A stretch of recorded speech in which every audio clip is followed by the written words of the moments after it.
প্রার্থিত ইভাটা আসলে কিভাবে কাজ করে, কিভাবে ট্যাক্স পে করতে হয়, কত পার্সেন্ট ট্যাক্স পে করতে হয়, ইমসের কন্ট্রিবিউটিগুলো কিভাবে পে করতে হয়। প্রথম 5 বছর আমরা কি করি, মাত্র 5% ট্যাক্স আমরা পে করি। আর ইমস দিব আমরা 26 জি জি না 33 আমরা দিকে আসলে ঠিক মতোই করি কারেক্টলি। তারপর অনেকেই ইমস দিতে অনীহা করেন, তখন আমরা আবার নতুন করে ম্যানুয়াল আমরা দুটো এফিমেন্টি কোয়ার্টো করে দিই। একটা এফিমেন্টি কোয়ার্টোতে শুধু থাকে ইরপেফ, আর একটা এফিমেন্টি কোয়ার্টোতে শুধু থাকে ইমস। আসসালামু আলাইকুম ভাইয়া, আমি কিছুদিন আগে একটা ভিডিও করেছিলাম যারা নতুন ইতালিতে আসতেছে and Glovo delivery regular rider হিসেবে কাজ করতে চাইতেছে তাদের জন্য গাইডলাইনমূলক একটা ভিডিও করেছিলাম। তো সেইখানে ভুলবশত আমার একটা জিনিস স্কিপ হয়ে গেছে, যে প্রার্থিত ইভা ফরফেত্তারও তাদেরকে খুলতে বলেছিলাম আমি, কিন্তু এই প্রার্থিত ইভাটা আসলে কিভাবে কাজ করে, কিভাবে ট্যাক্স পে করতে হয়, কত পার্সেন্ট ট্যাক্স পে করতে হয়, ইমসের কন্ট্রিবিউটিগুলো কিভাবে পে করতে হয়, এই ব্যাপারগুলো বলা হয়নি।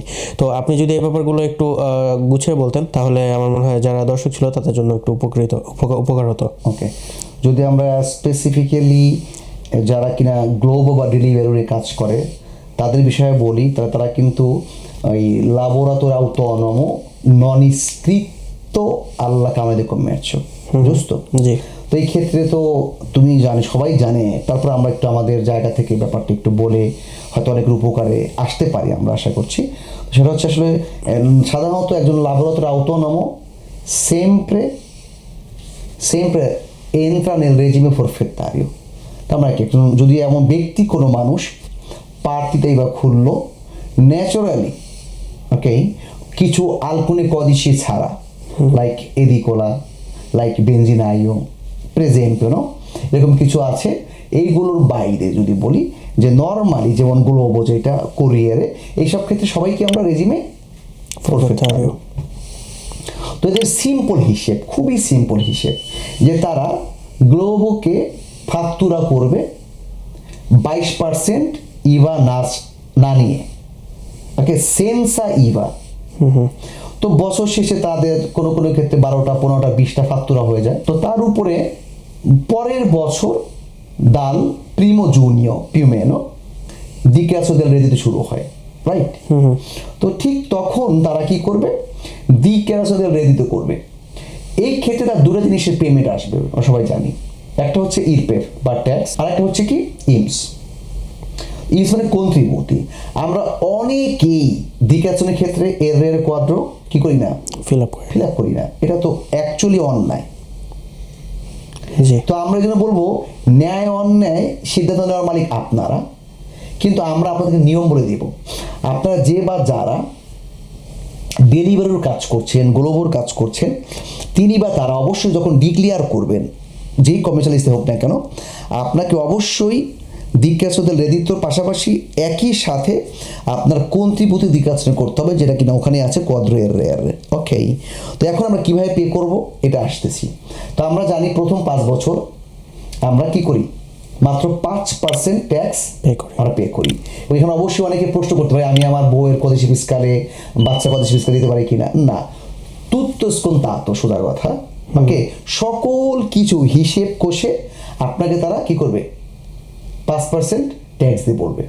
ওকে, আর ইমস দিব আমরা 26% জি জি না 33। তো একটা অবশ্যই একটা স্কেলে আছে, আমরা জানি 18,000 সামথিং পর্যন্ত। এরপরে আবার এটা কিন্তু বাড়বে। তো তাহলে আমরা আবার বলছি, ফরফেত্তারের ক্ষেত্রে 5% ট্যাক্স দিবেন, আর ওই যে 26 সামথিং বা 33% আমরা কি দেবেন, ইমস বা কন্ট্রিবিউটি পে করবেন। তা আমরা যেটা করি অ্যাকচুয়ালি, যে আমরা দিকে আসলে ঠিক মতোই করি কারেক্টলি। তারপর অনেকেই ইমস দিতে অনীহা করেন, না ভাই, হ্যাঁ ভাই, পারছি না ভাই, দিতে চাই না ভাই। তখন আমরা আবার নতুন করে ম্যানুয়াল আমরা দুটো এফিমেন্টি কোয়ার্টো করে দিই। একটা এফিমেন্টি কোয়ার্টোতে শুধু থাকে ইরপেফ, আর একটা এফিমেন্টি কোয়ার্টোতে শুধু থাকে ইমস। তো একটা অরিজিনাল করেই দিলাম, ইরপেফ আর ইমস সহ আরও দুটো করে দিচ্ছি। এরপরে তারা তাদের মতো সিদ্ধান্ত নিয়ে পে করতে পারে, আপ টু দেম। কিন্তু কমুকে এই দেবিতরা রিমানে এমন না যেটা আপনার sparisce rimane sempre e poi আমরা সবাই জানি dopo discussione এইগুলো চলে আসে, এটা দ্বিগুণ বা তিনগুণ হয়ে যেতে থাকে। তো এই ব্যাপারটা মাথায় রেখে আপনার সিদ্ধান্ত নেবেন আশা করছি আর কি। এবং আমার মনে হয় এই ক্ষেত্রে আর একটা কথা বলে রাখা উচিত, আপনি যেটা বললেন যে ইমসেক কন্ট্রিবিউটিটা পে করতে হবে। তো যখন ডেলিভারির জন্য কেউ প্রার্থিতা খোলে, তখন অনেক সময় আছে তারা বিভিন্ন জায়গায় যায়, লাইক 10 টাকা 15 টাকার জন্য অনেকে আছে যে লাইক যারা খুব বেশি এক্সপিরিয়েন্সড না তাদের কাছে গিয়ে প্রার্থিতা ওপেন করে আসে। কিন্তু এই ইমসেক কন্ট্রিবিউটিটা পে করার জন্য জেস্টিওনে সেপারেটাতে যে স্ক্রিপ্ট থাকতে হবে, এটা তখন যারা প্রার্থিতাটা ওপেন করে দেয় তারাও হয়তো বা জানে না, বা জানলেও ওইভাবে করে দেয় না। তো সেই ক্ষেত্রে পরবর্তীতে জেস্টিওনে সেপারেটে স্ক্রিপ্ট না থেকে যদি সেই ইমসেক কন্ট্রিবিউটিটা পেও করে, তাহলে কিন্তু এটা পরে আর ওখানে রেজিস্টার্ড হচ্ছে না, টাকাটা হিসেবে জলেই যাচ্ছে। তো এই জেস্টিওনে সেপারেতে ইনস্ক্রিপশনের ব্যাপারটাও ইম্পর্টেন্ট যখন কেউ প্রার্থিতা ওপেন করবে। এন্ড আর একটা ব্যাপার আপনি যদি আর একটু এক্সপ্লেইন করে বলতেন, আপনি যে বললেন যে ওয়াইফের কদিশো ফিসকালে, বাচ্চার কদিশো ফিসকালে এগুলো অ্যাড করলেও কোনো লাভ নেই, সবগুলো অলরেডি স্কন্তাতো। তো আমরা তো নর্মালি জানি সেত্তার সময় যখন আমরা ওয়াইফের কদিশো ফিসকালে বা অন্যান্য ফ্যামিলিয়ার কারিগর কদিশো ফিসকালে মেত্তেরে করি, তখন কিছু টাকা দেত্রারে হয়ে যায়। এখানে স্কন্তাতো বলতে আপনি আসলে কি বুঝিয়েছেন? রেজিমে ফরফেত্তারিও সেক্টরে আসলে কোনো রকম কারিকো নাই, আসলে ইভা কারিকো নাই, ওকে, স্পেস কারিকো নাই, ইভা দিকে নাই, সব কিছুই নেই। মানে একদম এমন একটা রেজিম যেখানে তোমাকে সরকার দিচ্ছেই বা টানছি, কিন্তু তুমি এটা পারছো তখন অর্ডিনারিও, তখন তুমি কিন্তু ঠিকই ফ্যামিলিকে কারিকো নিতে পারছো এবং সেই হিসাবে তোমার ইম্প্যাক্টটাও কিছুটা কমে আসছে। ফরফেত্তারিওতে এই দেত্রাচ্ছিওনা না থাকার কারণটা কি? তাদের যে ফুল 100% ইনকাম ডিক্লেয়ার করা লাগতেছে না, এটাই? লাইক রাইডারের ক্ষেত্রে 67%। এমনি তো নিচ্ছে 5% ট্যাক্স তোমার কাছ থেকে, বাবা তোমাকে কি দিব কি?